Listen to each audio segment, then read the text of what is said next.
تمہارا دین کے اندر کردار کیا ہے، تمہاری فضیلت کیا ہے، حقوق کیا ہیں، تمہیں کتنا نوازا گیا ہے، اور تمہارا کردار بڑا شاندار رہا ہے، عورتوں کا بڑا تابناک اور خوبصورت کردار رہا ہے دین کے لیے ہمیشہ۔ بلکہ جتنے لوگ دین کے لیے تیار ہوئے، عالم ہوں، مجاہد ہوں، غازی ہوں، استاد ہوں، حافظ ہوں، ان سب کو تیار کرنے والی مائیں ہیں، اور وہ پوری جد و جہد کے ساتھ بھیجتی، تیار کرتی، محنت کرتی۔ انہوں نے ان کی تیاری میں بھی اور آبیاری میں بھی خوب کردار ادا کیا۔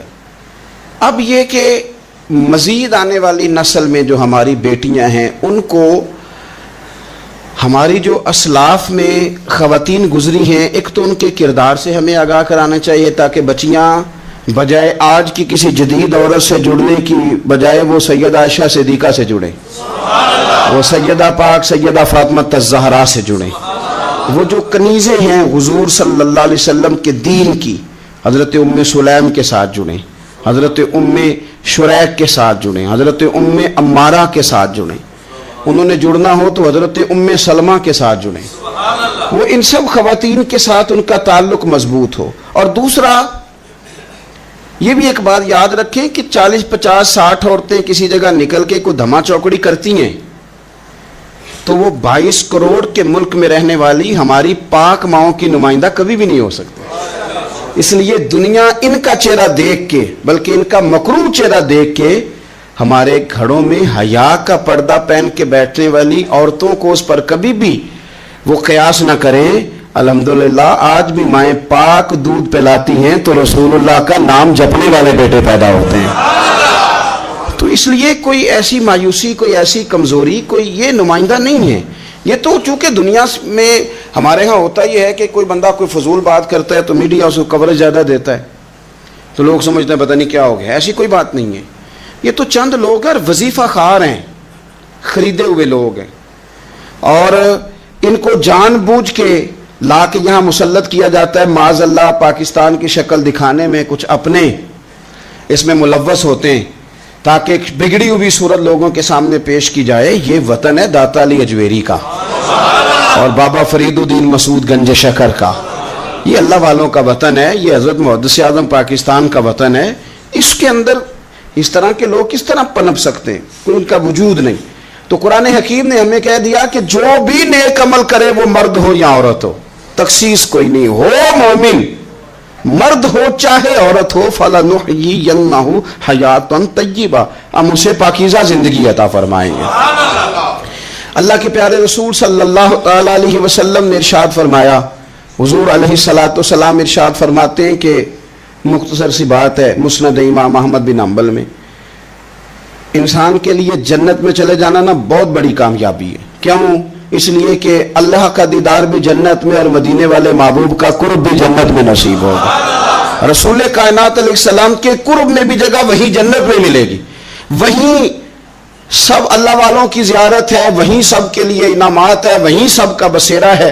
قرآن مجید نے کہا اصحاب الجنتی ہم الفائزون، اصحاب الجنتی ہم الفائزون، یہ جو جنتی ہیں یہ کامیاب لوگ ہیں۔ تو نبی پاک صلی اللہ علیہ وسلم نے مختصر بات ارشاد فرمائی مسند امام احمد بن حنبل میں، حضور فرمانے لگے عورت 5 نمازیں پڑھے، اپنے روزوں کی حفاظت کرے، یعنی رمضان کے روزے رکھے، فرمایا اپنے خامند کی اطاعت کرے، نماز روزے کی پابندی کرے، خامند کی اطاعت کرے اور اپنی شرمگاہ کی حفاظت کرے، تو حضور فرماتے ہیں پھر قیامت والے دن نہ اس کے لیے جنت کھول دی جائے گی، وہ جس دروازے سے چاہے جنت میں داخل ہو جائے۔ پھر کھول دیا اللہ تعالیٰ نے اس کے لیے۔ 2 ہی باتیں، ایک یہ کہ نماز روزے کا خیال کرے، خامد کی اطاعت کرے، شرمگاہ کی حفاظت کرے، تو جنت کے جس دروازے سے وہ چاہے گی نا اس کو داخلہ دے دیا جائے گا۔ تو عورتوں نے بڑے مضبوط ایمان کا مظاہرہ کیا ہے، مضبوط ایمان کا۔ پہلی مثال دیتا ہوں جناب ہاجرہ کی۔ حضرت ہاجرہ رضی اللہ تعالی عنہا حضرت اسماعیل علیہ السلام کی والدہ ہیں، جناب ابراہیم خلیل اللہ علیہ السلام کی اہلیہ ہیں۔ میں نے پہلے بھی ایک دفعہ کہا تھا، پھر کہتا ہوں کہ آج کل نا کاکروچ دیکھ کے، چھپکلی دیکھ کے چیخ مارنا یہ خوف نہیں، یہ فیشن ہے۔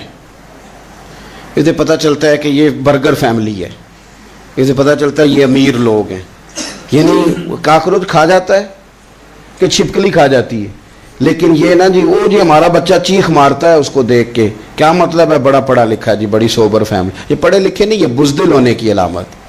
کمزور پڑنا، ڈرنا، خوف کھانا، اللہ تبارک و تعالیٰ پر ایمان رکھتے ہوئے توکل میں کمزوری کرنا، معاذ اللہ، مسلمان کا تو یہ نظریہ نہیں نہ ہوتا۔ اور مسلمان عورتوں کا ہر وقت رونا کہ نصیب پتہ نہیں کیسے ہوں گے، پتہ نہیں کیا بنے گا، میرا تو کچھ بن ہی نہیں رہا، جب بات کرنا رو کے کرنا، جب سنانا دکھ ہی سنانا، یہی حال ماں کا ہے، یہی بہن کا ہے، یہی بیٹی کا ہے، الا ماشاءاللہ کچھ اچھی بھی ہے۔ تو اس قدر زیادہ کمزور نظریات مسلمان عورتوں کے نہیں ہوتے۔ اور پھر ساری زندگی اگر یاد کرنا ہے تو دکھ یاد کرنا ہے، سکھ نہیں یاد کرنا۔ زندگی کے اندر جہاں کسی جگہ آزمائش آئی اس کا ذکر روز کرنا ہے، اور جو آسانی آئی ان کو بھول جانا ہے۔ حضرت ہاجرہ کو جناب ابراہیم خلیل اللہ علیہ السلام چھوٹا سا بیٹا دے کے وادی غیر ذی زرعین میں چھوڑ آئے، اتنی سی کھجوریں، ایک مشکیزہ پانی کا، اس خاتون کو وہاں کھڑا کیا، دور دور تک آبادی کوئی نہیں، جنگل کا سما ہے، پرندے تک آ کے نہیں چہکتے، کوئی چیز نہیں دنیا کی، لیکن ایمان اس کو کہتے ہیں، طاقت اس کو کہتے ہیں، کلمہ پڑھنے کے بعد کھڑا رہنا اور اپنے توکل کو مضبوط رکھنا اس کو کہتے ہیں۔ حضرت ابراہیم واپس لوٹ رہے تھے تو جناب ہاجرہ نے ایک سوال پوچھا، بس ایک۔ جناب ہاجرہ عرض کرتی ہیں اللہ کے خلیل، یہ اپنی مرضی سے چھوڑ کے جا رہے ہو کہ رب کا حکم ہے؟ میرے مالک کی میرے بارے میں یہی فیصلہ ہے، یہی رضا ہے، یا آپ اپنی مرضی سے چھوڑ کے جا رہے ہیں؟ تو جناب خلیل علیہ السلام فرمانے لگے ہاجرہ نہیں، یہ رب کا فیصلہ ہے، یہ اللہ کی رضا ہے۔ تو آپ کو بخاری میں یہ لفظ ملیں گے، جناب ہاجرہ کہنے لگی پھر آپ فکر نہ کریں، اگر رب کا یہ حکم ہے تو پھر میرا رب ہمیں کبھی بھی ضائع نہیں کرے گا۔ یہ مضبوطی ایمان کی، یہ مضبوطی، رب پھر ہمیں کبھی ضائع۔ او میرے ملت کی بیٹیوں اور بہنوں، ساری امیدیں خامن سے کیوں لگاتی ہو؟ ساری امیدیں بیٹے اور بھائی سے کیوں لگاتی ہو؟ ساری امیدیں دنیا سے کیوں لگاتی ہو؟ اس طرح کرو، اپنی ساری امیدیں اپنے رب کے ساتھ وابستہ کرو، رب کی رضا پہ، رب کے فیصلوں پہ راضی رہنا سیکھو۔ اگر تم یہاں ٹھہر گئی نا تو تمہارے پھر آنسو بہیں گے ضرور پر اللہ کی بارگاہ میں، پھر تمہاری دعائیں کے لیے ہاتھ اٹھیں گے ضرور پر اس کا کرم طلب کر، پھر کمزور باتیں نہیں کرو گی۔ جس طرح ایمان عورتوں کا مضبوط تھا، اسی طرح ہماری جو اسلاف میں خواتین گزری ہیں صحابیات، ان کا نا تبلیغ کا جذبہ بھی بڑا مضبوط تھا، بڑا مضبوط تبلیغ کا جذبہ۔ حضرت ام شریک رضی اللہ تعالی عنہا قبیلہ بنو عامر سے تعلق رکھتی تھی، پر مکے میں آئی ہوئی تھی، گھر گھر جا کے رسول اللہ کا دین بتاتی، ان دنوں میں نہیں جن دنوں میں پھول پھینکے جاتے ہیں تبلیغ کرنے والوں پر، جن دنوں میں نعرے لگتے ہیں ان دنوں میں نہیں، ان دنوں میں جب چھپ چھپ کے لوگ دین کی بات کرتے تھے۔ حضرت زید بن ارقم رضی اللہ تعالیٰ عنہ کے گھر میں لوگ بیٹھ کے دین سیکھتے تھے۔ یہ خاتون، مجھے آج کہہ لینے دیں یار، مجھے کہہ لینے دیں، ووٹوں کی ضرورت ہو تو عورتیں گھر گھر چلی جاتی ہیں، ایک سیٹ کی ضرورت ہو تو بیویوں کو گھر گھر بھیج لیا جاتا ہے۔ یہ دیکھو، یہ ایمان ہے رسول اللہ صلی اللہ علیہ وسلم پر صحابیات کا، یہ کمال ہے کہ گھر گھر وہ بھی گئی ہیں، پر ووٹ کے لیے نہیں، رسول اللہ کے دین کے لیے، رسول اللہ کے دین کے لیے گھر گھر حضرت ام شریک جاتی، جا کے نا، اور وہ طریقہ تھا نا، عورتوں کو قائل کرتی، بڑے کٹھن حالات تھے اسلام پر، اعلانیہ کوئی بات نہیں کر سکتا تھا۔ حضرت ام شریک کہتی ہے میں عورتوں کو بلاتی، کہتی میری بات سنو، جب وہ قریب آتی تو میں نے نبی پاک کا دین بتاتی، سائیڈ پہ کر کے کونے میں نہ تھوڑا تھوڑا، او یار آپ ذرا اس کا لطف تو لیں، اس کا ذائقہ تو دیکھیں۔ حضرت ام شریک کہتی ہے میں گھر گھر جاتی بتاتی، تو کافروں کو پتہ چل گیا کہ یہ تبلیغ کرتی ہے، انہوں نے مجھے بلایا، کہنے لگے تیرے برادری اور قبیلے کا مسئلہ نہ ہوتا تو ہم تجھے قتل کر دیتے، اب ہم تجھے واپس بھیجتے ہیں۔ چند مردوں کو میرے ساتھ کیا، مجھے گھوڑے اور اونٹ کی ننگی پشت پر باندھ لیا، ننگی پشت پر لمبا سفر کرنا مشکل ہوتا ہے، پسینہ آئے، بڑی تکلیف ہوتی ہے گھوڑے پر بیٹھ، اب وہ کوئی کجاوا نہیں، کوئی چیز نہیں، اسی طرح باندھ کے لے گئے۔ اور فرماتی ہیں کہ 3 دن اور 3 راتوں کا وہ سفر تھا، رستے میں وہ خود چھاؤں میں بیٹھتے اور مجھے باندھ کے دھوپ میں ڈال دیتے۔ 3 دن میں نے زمین پر چلنے والی کسی چیز کی آواز نہیں سنی، لیکن وہ جب نبی پاک کے دین کی بات پوچھتے تو میرا کلیجہ خوشی کے ساتھ ٹھنڈا ہو جاتا۔ آنکھیں کھل جاتی اور میں کہتی کیا بات ہے میرے نبی پاک کے دین کی. اس کیفیت میں بھی وہ تبلیغ کی لذت اپنی جگہ موجود. حضرت ام شریک رضی اللہ تعالیٰ عنہ فرماتی ہے ایک جگہ انہوں نے مجھے لٹا دیا باندھ کر, پیاس بڑی شدید تھی, پانی پینے کو دیتے نہیں تھے, روٹی کھانے, یہ ایک عورت کی بات کر رہا ہوں, یہ خاتون کی بات کر رہا ہوں. آج کل تو ہمارے بچے شام کو سالن ٹھیک نہ پکا ہو تو موبائل توڑ دیتے ہیں. یہ قوم نہیں میدانوں میں جا سکتی, جہاد نہیں کر سکتی. خاتون کہتی ہے کہ شدید پیاس تھی اور مجھے باندھ کے لٹایا ہوا تھا. مجھے جب تکلیف بڑھ گئی تو اچانک میں نے دیکھا پانی کا ایک ڈول برآمد ہوا ہے. میں نے اسے تھوڑا سا پی لیا, پر طلب ابھی باقی تھی. وہ پھر آ گیا برتن, میں نے پھر پیا. طلب ابھی باقی تھی, پھر برتن آ گیا. امام ابو نعیم نے اس کو لکھا ہے حلیۃ الاولیاء میں, فرماتے ہیں تیسری دفعہ وہ پھر بھرا ہوا ڈول پورے کا پورا آ گیا. اب میں نے پیا بھی, اپنے کپڑوں پہ بھی چھڑکا. جب وہ سارے بیدار ہوئے تو مجھے آگے کہنے لگے کہ تو نے ہمارا پانی استعمال کیا ہے. فرماتی ہے پھر انہوں نے اپنے برتن دیکھے, مشکیزیں دیکھے تو بھرے ہوئے تھے. میرے قریب آ کے کہنے لگے یہ پانی کہاں سے آیا؟ تو میں نے کہا تم ابھی میرا عقیدہ نہیں سمجھے, یہ میرے رب نے مجھے دیا ہے, میرے رب نے مجھے دیا. فرماتی ہے مجھے باندھ کے لے جا رہے تھے, پر جب میری بات سنی نا تو بول کے کہنے لگے ہمیں سمجھ آ گئی ہے تیرا دین ہمارے دین سے بہتر ہے, تیرا عقیدہ ہمارے عقیدے سے بہتر ہے. اور ایک روایت میں یوں بھی ہے کہ وہ باندھ کے لے جا رہے تھے, پر یہ کمال دیکھا تو کلمہ پڑھ کے مدینے والے کے غلام بن گئے. صحابیات نے نا بڑا جم کے دین کا کام کیا. عقیدہ, پھر تبلیغ, پھر میدان جہاد. عورتیں جہاد میں جایا کرتی تھیں, وہ زخمیوں کو پانی پلاتی تھیں, مرہم پٹی کرتی تھیں. پہلے اپنے جسم کے ساتھ بڑی بڑی پٹیاں لپیٹ کے لے جاتی, جہاں کسی زخمی کو ضرورت ہوتی وہ پٹیاں کرتی, اور اعصابی طور پر مضبوط رہ کے. میدان کے اندر جہاد وہ بندہ کرتا ہے جو یقین کامل کی دولت جسے نصیب ہو, جسے پتا ہو کہ یہ میں مروں گا تو میرا مرنا رائے گا نہیں, اللہ مجھے شہادت کا درجہ عطا فرمائے گا. لیکن اگر یہیں سے بندہ اپنے آپ کو مطمئن نہ کر سکے تو میدان میں جائے گا. یقین کامل ہو, اگر ہو یقین کامل پیدا تو پھر کٹ جاتی ہیں زنجیریں, پھر انسان آگے مضبوطی سے آگے بڑھتا ہے. نبی پاک صلی اللہ علیہ وسلم جب جہاد کے لیے تشریف لے جاتے نا تو عورتوں پر کسی نہ کسی شخص کو نمائندہ بنا کے چھوڑ کے جاتے تھے. ایک دفعہ مولا علی شیر خدا کو بھی چھوڑ کے گئے, حضرت عبداللہ ابن مختوم رضی اللہ تعالیٰ عنہ کو بھی ایک دفعہ چھوڑ کے گئے. ایک موقع پر نا حضور نے عورتوں کو ایک جگہ پہ چھوڑا پیچھے, تو وہ قلعہ تھا حضرت حسان بن ثابت رضی اللہ تعالیٰ عنہ, بڑا مضبوط قلعہ تھا. اس قلعے کے اندر خواتین ساری محفوظ کر کے ان کو وہاں بٹھا دیا گیا. حضور جہاد کے لیے چلے گئے. اب وہاں قلعے میں عورتوں کو اس لیے رکھا گیا تھا کہ یہاں یہودی بھی ہیں, تو ایسا نہ ہو کہ ہم باہر لڑیں تو وہ اندر سے کوئی شرارت کر دیں, لہٰذا عورتیں محفوظ رہیں. حضرت حسان بن ثابت رضی اللہ تعالیٰ عنہ کی ڈیوٹی تھی تلوار لے کے حفاظت کرنے کی, تو ایک یہودی آ گیا. وہ اب ٹو کرنے لگا, تجسس کرنے لگا کہ یہاں عورتیں ہیں تو کوئی مرد بھی ہے کہ نہیں, دائیں بائیں دیکھنے لگا. حضرت صفیہ رضی اللہ تعالیٰ عنہ نے توجہ کی, اور جناب حسان بن ثابت سے کہنے لگے ایک منٹ لگا اس کی گردن مار دے, ایسا نہ ہو کہ یہ جا کے بتا دے, گردن اڑا دے. حضرت حسان بن ثابت ذرا تھوڑی کوشش کرنے لگے, ارادہ کرنے لگے, آگے بڑھنے لگے, تو ابھی وہ تیاری میں ہی تھے تو حضرت صفیہ رضی اللہ تعالیٰ عنہ خود نکلی پیچھے سے ہو کے, ذرا سا ایک ستون کے پیچھے چھپی, ہاتھ میں بڑا سا ڈنڈا پکڑا. وہ آپ کے قریب سے گزرنے لگا. تو یہ خاتون کی بات کر رہا ہوں, خاتون کی. کسی مرد کی ضرورت ہے عورت کو تنگ کر جائے؟ شرط یہ ہے کہ عورت کے اندر بھی تو غیرت ایمانی ہونا, اس کے اندر بھی تو وہ قوت ہونا. ایسا نہ ہو کہ وہ کمزور پڑ جائے. ہاتھ کے اندر ڈنڈا تھا, جب وہ یہودی پاس سے گزرنے لگا تو اللہ اکبر کہہ کہ بی بی نے اتنے زور سے مارا ڈنڈا, حضور کی پپھو نے ایک ہی ڈنڈا کھایا اور وہ زمین پہ ڈھیر ہو گیا. حضرت صفیہ نکلی اور جناب حسان بن ثابت سے کہنے لگی مجھے آتی ہے شرم, کیونکہ جب کسی کو مار دیا جائے تو اس کا مال مال غنیمت ہے نا کافر کا, اب اس کی زرہ اتارنی ہے, اس کی تلوار لینی ہے. فرمایا مجھے شرم آتی ہے, وہ مرد ہے, اس طرح کرو مار میں نے دیا, سامان تم اتار کے لے آؤ. یہ قوت تھی مسلمان عورتوں کے اندر, یہ شوق تھا, یہ جذبہ تھا. ہمارے ہاں نا روز روز کی کمزوریاں, عورتوں کا روز آنسو بہانا, اور جہاں بھی سنانا دکھ ہی سنانا.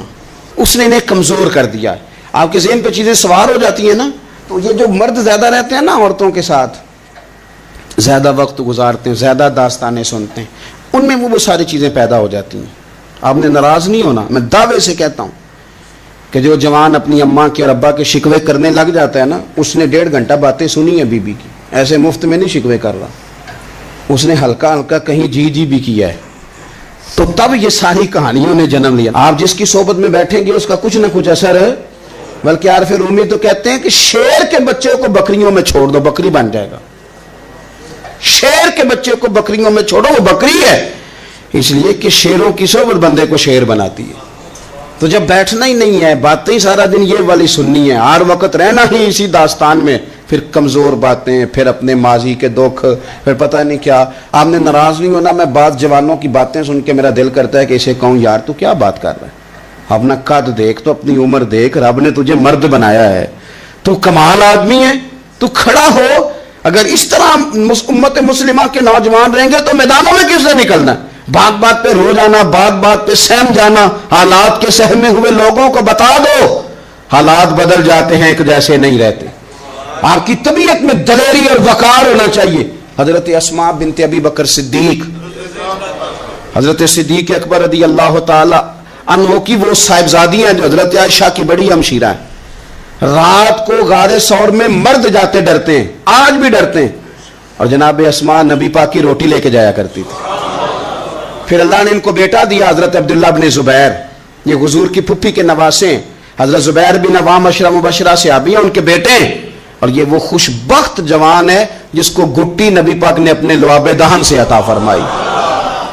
یزیدی فوجوں کے خلاف امام حسین کے بعد جو آدمی باقاعدہ مرتب فوج کے ساتھ میدان میں آئے وہ حضرت عبداللہ ابن زبیر ہیں. مرتب کر کے اپنا لشکر لے کے نکلے. حضرت اسماء بوڑھی ہو گئی تھی, 90 سال عمر تھی, نظر نہیں آتا تھا. حضرت عبداللہ ابن زبیر جب لڑے یزیدی فوجوں کے خلاف تو کچھ ساتھی شہید ہو گئے, کچھ کے قدم پیچھے ہٹ گئے. حضرت عبداللہ ابن زبیر ماں کے پاس آئے اور ماں سے آ کے کہتے ہیں اماں میرے کچھ ساتھی کمزور پڑ گئے, کچھ شہید ہو گئے, اور یہ بڑے سخت لوگوں کی فوج سے ہمارا مقابلہ ہے, تو اس وقت تیرے ساتھ کوئی خدمت گزار نہیں, میں تیرا اکیلا سہارا ہوں. ماں تو بتا میں کیا کروں, آگے جاؤں کہ واپس مڑوں. نابینا ہیں حضرت اسماء, عمر ہے 90 سال, بیٹے کی پشت پہ ہاتھ رکھ کے کہتی ہیں پتر پہلے یہ بتا کہ تو حق پہ ہے کہ نہیں, تو حق پہ ہے کہ نہیں. ان ماں کی گود میں اسلام پلا کرتا تھا, حق پہ ہے کہ نہیں. تو حضرت عبداللہ ابن زبیر کہنے لگے اماں میں حق میں ہوں. تو حضرت اسماء کہنے لگی پتر پھر میدان میں جا, اور میرا پتر ایک میرے ساتھ وعدہ کر, کوئی بھی تیر پشت پہ نہ کھانا, سارے سینے پہ کھا کے آنا. حضرت عبداللہ ابن زبیر عرض کرنے لگے اماں یہ بڑے ظالم قسم کے دشمن ہیں, یہ آنکھیں نکال دیتے ہیں, ہونٹ کاٹ دیتے ہیں, جسم کے ٹکڑے ٹکڑے کرتے, تو سہ لے گی. کیا جواب ہے, کیا طاقت ہے, کیا ہمت ہے. حضرت اسماء فرمانے لگی پتر بکرے کو نہ صرف ذبح ہوتے وقت تکلیف ہوتی ہے, کھال اترتے وقت کوئی تکلیف نہیں ہوتی. جا میرا بیٹا میدان میں. حضرت عبداللہ ابن زبیر شہید کر دیے گئے, ان کی لاش مبارک مکہ مکرمہ کے چوک میں جنت المعلہ کے پاس لٹکا دی گئی. حجاج بن یوسف نے حضرت اسماء کو بلایا اور بلا کے کہنے لگا تجھے پتہ ہے تیرا بیٹا لٹکا ہوا ہے؟ فرمانے لگی ہاں مجھے پتہ ہے, یہ بچپن سے ہی شاہ سوار ہے, یہ گھوڑوں پہ رہنا ہی پسند کرتا تھا. اور پھر کیا جملہ کہا. حجاج کے لوگ کہتے ہیں یہ فوجوں میں اور تلواروں کی جھنکار میں کبھی نہیں کانپا تھا, پر حضرت اسماء جو نابینا ہیں ان کے جملوں نے نرزہ دیا. فرمانے لگی حجاج میرا پتر لٹک گیا ہے, کہیں تیرے آگے جھکا تو نہیں نا, لٹک ہی گیا ہے, جھکا تو نہیں میرا پتر. 14 دن تک لٹکے رہے, لاش مبارک لٹکی رہی, لیکن حضور کا لعاب دہن تھا نا. لوگ کہتے ہیں قریب سے گزرتے تھے تو دور دور تک خوشبوئیں پھیلی ہوئی, دور دور تک. مائیں ایک صحابیہ ہے, نام ہے ام عمارہ, جنگ احد میں زخمیوں کو پانی پلاتی, اپنے 2 بیٹے اپنا شوہر لے کے احد میں آئیں, زخمیوں کو پانی پلاتی ہیں, مرہم پٹی کرتی ہیں. اچانک جنگ کا پانسا پلٹ گیا, وہ درے پہ جو لوگ حضور نے مقرر کیے تھے وہ غلط فہمی کی وجہ سے درہ چھوڑ گئے, حالات اور ہو گئے. عجیب سا ماحول ہو گیا. پھر یہ بھی افواہ پھیلا دی گئی کہ معاذ اللہ حضور شہید کر دیے گئے. لوگوں کے حوصلے بڑے اور رنگ اختیار کرنے لگے. حضور کے گرد تھوڑے سے لوگ رہ گئے. او میرے بھائیوں، او ملت کی بیٹیوں بہنوں، یہ ہے تمہارا انداز دین کی خدمت میں. یہ خواتین کا انداز ہوتا ہے. حضرت ام عمارہ پہلے زخمیوں کی مرہم پٹی کرتی تھی، اب سارا کچھ پھینک دیا، تلوار لی اور جا کے نا حضور کے گرد کھڑی ہو گئی. کہنے لگی آئے نا کون آتا ہے میرے کریم کے پاس، آ کے دکھائے نا کوئی. اسا کیتی ہے جان حوالے رب دے، ایسا عشق کمایا ہے اسی مرن تو اگے ہی مر گیا باہو، اسا تا مطلب نو پایا ہے. آ کے کھڑی ہو گئی. حضور فرماتے ہیں میں دائیں دیکھتا تھا تو ام عمارہ ہوتی تھی، میں بائیں دیکھتا تھا تو ام عمارہ ہوتی تھی، آگے دیکھتا تھا تو ام عمارہ، پیچھے ام عمارہ. حضور فرمانے لگے تو بہت سارے لوگوں سے سبقت لے گئی ہے، تو بڑے سارے لوگوں سے آگے نکل گئی ہے. ان کو زخم لگ رہے ہیں، تیر آ رہے ہیں، پر خاتون ہو کے ڈٹی ہوئی ہیں. رسول اللہ صلی اللہ علیہ وسلم کے سامنے کھڑی، حضور پر آنے والے تیر اپنے وجود پہ لیتی ہیں. او میرے عزیز، رسول پاک علیہ السلام نے فرمایا تجھے رب نے بڑا حوصلہ دیا ہے. اتنا گہرا زخم بازو میں آیا کہ غار بن گئی، غار. اللہ کے پیارے محبوب نے نظر کرم فرمائی. حضور نے فرمایا کچھ مانگ لے. کہنے لگی سونیا اگر میری خدمت قبول ہے تو دعا کر دیں اللہ قیامت کے دن بھی آپ سے دور نہ کرے، رب دور نہ کرے. حضور نے دعا کر دی، اے اللہ اس کو اور اس کے خاندان کو قیامت میں بھی میری رفاقت دینا. حضور کی دعا سنی تو باہر نکلی، فرمانے لگی لوگوں لو پھر میں نے اپنا مقصد پا لیا ہے، میں کامیاب ہو گئی ہوں. اب دنیا کی کوئی مصیبت بھی میرے اوپر آئے تو مجھے کوئی پرواہ نہیں، اس لیے کہ مدینے والے نے یہاں بھی کرم فرما دیا ہے، وہاں بھی کرم فرما دیا ہے. یہ طاقتیں تھیں ان خواتین کے. ایک تابعی بزرگ تھے حضرت ابو عبد الرحمن فروغ، صاحب تاریخ بغداد نے لکھا ہے وہ جہاد پہ چلے گئے. 30,000 دینار اپنی بیوی کو جاتے دفعہ دے گئے. کہنے لگے لو پاس رکھ لو. اور بیٹا بھی ماں کی گود میں ہی تھا. کچھ نے لکھا پیدا ہو چکے تھے، کچھ کا کہنا ہے کہ ان کے جانے کے 1-2 ماہ بعد بیٹے کی ولادت ہوئی. اور بیٹے کا نام کیا ہے؟ ربیہ بن ابو عبد الرحمن. اور یہ بیٹے وہ ہیں جو حضرت امام مالک جیسے لوگوں کے استاد ہیں، حضرت حسن بصری جیسے لوگوں نے ان سے پڑھا. خود جہاد پہ چلے گئے. آج تو فوجیوں کی نوکری ہے نا جی، ان کا یہ نظام ہے کہ وہ جاتے ہیں، انہیں تنخواہ ملتی ہے، چھٹی پہ آتے ہیں. اس زمانے میں یہ تھا کہ مال غنیمت سے حصہ ملتا تھا. اور فتوحات کا یہ طریقہ تھا کہ یہ علاقہ فتح ہوا تو آگے چلے گئے، وہ فتح ہوا تو آگے چلے گئے، وہ فتح ہوا تو آگے چلے گئے. کسی نے لوٹنا ہے تو پابندی نہیں تھی، لوٹ سکتا ہے. کچھ لوگ جہاد میں رہتے تھے. حضرت ابو عبد الرحمن فروغ 27 سال جہاد میں رہے. 27 سال. یہاں تو خاوند باہر ہو تو بہت ساری عورتیں کہہ دیتی ہیں کہ تیرے ابے نے نظر پیسے کمائے. مصیبتیں تو ساری میں نے دیکھی. معاذ اللہ بعض جگہ، سب نہیں لیکن بعض جگہ کہہ دیتی ہیں کہ وقت تے سارے میں کیتے. 27 سال شوہر چلا گیا، واپس نہیں آیا. 30,000 دینار دے کے چلے گئے. 27 سال کے بعد خیال آیا گھر کا. اب بیٹا محدث بن گیا، عالم بن گیا. اور کمال یہ کہ رہتے کہاں تھے؟ حضور کے مدینے میں، مدینہ النبی میں، مدینہ منورہ میں صلی اللہ تعالی علیہ وسلم. اور ان کے صاحبزادے حضرت ربیہ یہ مسجد نبی میں، حضور کی مسجد میں بیٹھ کے نبی پاک کی حدیث پڑھایا کرتے. آئے گھر، دروازے پہ دستک دی. صاحبزادے نے دروازہ کھولا. نہ باپ بیٹے کو پہچانتا ہے، نہ بیٹا باپ کو. جناب ابو عبد الرحمن اندر داخل ہونے لگے تو صاحبزادے نے کہا بوڑھے میاں میرے گھر میں بغیر اجازت کے کیوں داخل ہو رہے ہیں؟ تو وہ کہنے لگے تو بتا تو نے میرے گھر پہ قبضہ کیوں کر رکھا ہے؟ اب جب بات زیادہ بڑھ گئی تو دونوں جانب سے لوگ جمع ہو گئے. شور اٹھا تو اندر سے والدہ نے سنا، پردہ سرکا کے دیکھا کہ میرے شوہر آ گئے 27 سال کے بعد. 27 سال کے بعد. تو آپ اپنے صاحبزادے سے کہنے لگی بیٹا ان کو اندر آنے جو تمہارے والد ہیں. بڑا روئے باپ بیٹا، بڑا روئے. ماں اور بیٹے کی محبت کا بھی اندازہ نہیں، پر قرآن پاک پڑھے نا تو 2 مثالیں باپ اور بیٹے کے پیار کی بھی ملتی ہیں. ایک حضرت یعقوب علیہ السلام کا جناب یوسف سے پیار، اور ایک حضرت ابراہیم کا حضرت اسماعیل سے پیار، اور جناب اسماعیل کی جناب ابراہیم کی فرما برداری کی مثال. اس کا بھی جواب کوئی نہیں. باپ اتنا رو رہے ہیں اور بیٹے کی یاد میں، اس کا بھی اندازہ کوئی نہیں کر سکتا. باپ بیٹا مل کے بڑا روئے. عصر کی نماز کا وقت ہو گیا. حضرت ربیعہ جو محدث ہیں وہ وضو کر کے مسجد شریف چلے گئے. یہ ابھی چونکہ سفر سے آئے تھے, انہوں نے کھانا وانا کھایا, تھوڑی دیر بیت گئی تو یہ نہیں پوچھا پیچھے حال کیا رہا. پوچھتے ہیں اپنی بیوی سے میرے 30,000 دینار کہاں ہیں؟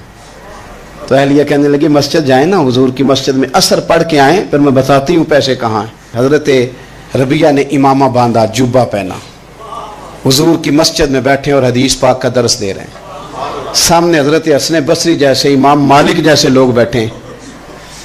حضرت ابو عبد الرحمن فروغ جو ان کے والد تھے, عصر کی نماز پڑھ کے نا تو پوچھتے ہیں ایک شخص سے, یہ کون ہے نوجوان کالی داڑھی والا, عمر زیادہ نہیں پر کس طرح شوق سے حضور کا دین بیان کر رہا ہے, کون ہے؟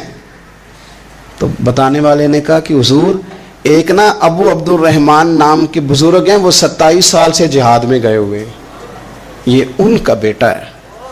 یہ سنا کہ میرا پتر اتنا بڑا عالم, چھم چھم آنسو بہے, داڑھی بھر گئی آنسو. حضور کی مسجد میں تشکر کے آنسو, خوب روئے. اٹھے گھر گئے, اور جب آنسوؤں بھرا چہرہ لے کے گھر آئے تو اماں ساری بات ہی سمجھ گئی.